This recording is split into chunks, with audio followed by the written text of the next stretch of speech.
এই হ্যালো। কিন্তু হ্যাঁ। ওই মনে হয় আমার সম্বন্ধে কাছে বদ্দার কাছে মনে হয় ফোন করতেছে বদ্দার মোবাইলটা বিজি আছে হ্যাঁ।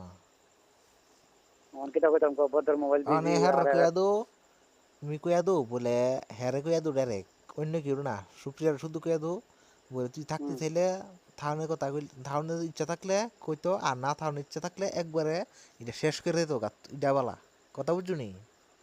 আচ্ছা তুই কইয়া দেস না বলে কবে আইতো কিতা কথা আসে বিষয়টা কোস না আমি মানে আমি আমি এই কথাটা কইলে চুপ হয়ে থাকে, কথা বুঝছো নি? আমি এইটা লইয়া শোন আমি 4-5 দিন ফোন করছি, আমি আজকেও কথা কইছি এটা লইয়া, আমি আগেও আমার কথা কথা কইছি, কিন্তু তোর বউ চুপ হয়ে থাকে, কথাটা বুঝছো, চুপ হয়ে থাকে, এটা লইয়া আর কোনো কথা কো না আমি।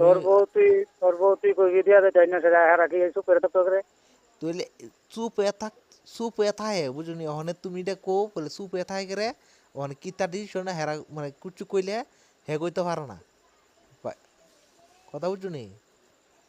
বদ্দা ফোন করছিল নি তোর কাছে কথা রবিবারে, রবিবারে কথা কইছি, অনেক কান কথা কইছি, ফোন করছিল ও, 1.5 মাস মানে 1 মাসের পরে গা ফোন করছে তাই নই, আর কেউ ফোন করছে না। দেহ তুমি সুন্দর করে কইয়া দো বলে থাউন ইচ্ছা থাকলে না কইরা দো, আর থাউন ইচ্ছা থাকলে কথা কইতো আমার লগে, আর কিচ্ছু না। আমি তো সুন্দর করে কইতাম না রে সেটা জাতের জাত কাটা কাটা জাতের কাটা উঠে গেলাম তুমি কইয়া দো, আমিও ফোন করলে আমার লগে তেরা বেরা কথা কো, তেরা মেরা কথাই তো আমার ভাল লাগে না। আচ্ছা ঠিক আছে রাখছি হ্যাঁ